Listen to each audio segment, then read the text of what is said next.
Situé dans le quartier de la gare, le Diamant, comme le surnomment les Niçois, sort enfin la tête de l'eau. En effet, quelques semaines après avoir inauguré ses premiers commerces, la compagnie de Phalsbourg révélera en septembre la totalité du site iconique au public. On a eu beaucoup de problèmes de chantier parce que c'était compliqué, c'était un projet qui était compliqué, qui a dû passer la Covid en milieu hyper urbain. Et aujourd'hui, on arrive au moment où nous sommes en train de finir l'immeuble. Nous avons déjà inauguré des magasins Uniqlo et la promenade. Mais nous allons inaugurer la semaine prochaine, ouvrir la semaine prochaine l'hôtel avec le groupe Hilton.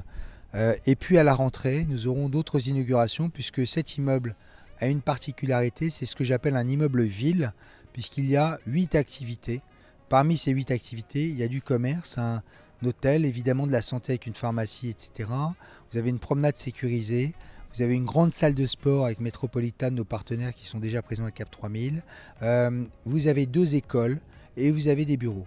Et donc tout ça, ça forme iconique qui est une architecture totalement spectaculaire et qui relie la gare de Nice à l'avenue Jean Médecin et qui immédiatement a été adoptée par les Niçois puisque les Niçois l'ont renommé le Diamant.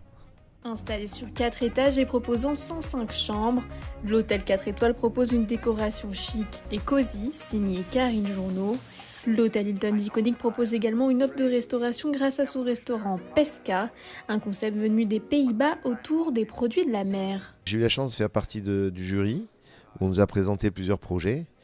Et quand les autres construisaient la ville sur la ville, celui-là était le plus innovant qui puisse nous être proposé. Aujourd'hui, les Niçois sont en train de s'approprier le site. Même ceux qui l'ont décrié hier, aujourd'hui viennent dans les magasins qui sont en bas. Et donc c'est quelque chose qui montre qu'il faut avoir une vision. Et c'est la vision qu'avait Christian Estrosi, Philippe Journeau et bien sûr l'architecte Lemenskin.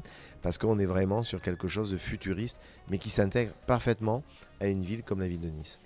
Conçu par l'architecte Daniel Libeskind, auteur de Ground Zero à Manhattan, la construction de ce bâtiment de 20 000 m² a démarré en 2016 avec un appel à projet lancé par la SNCF, Gare et Connexion et la ville de Nice. Alors, au niveau de la façade, il y a la typologie du bâtiment, c'est la volonté de l'architecte, c'était 2 façades, une façade transparente par les parois vitrées et les parois opaques avec une vêture rapportée sur un bardage double pot.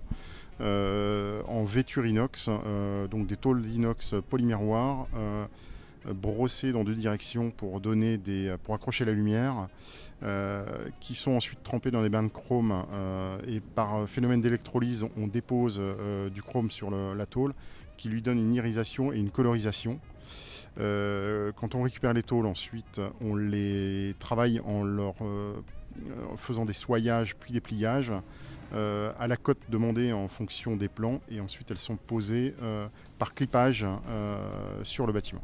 Après de nombreux tests, le choix de la couleur de l'éclairage de la façade sera finalement le bleu, couleur emblématique de la Côte d'Azur.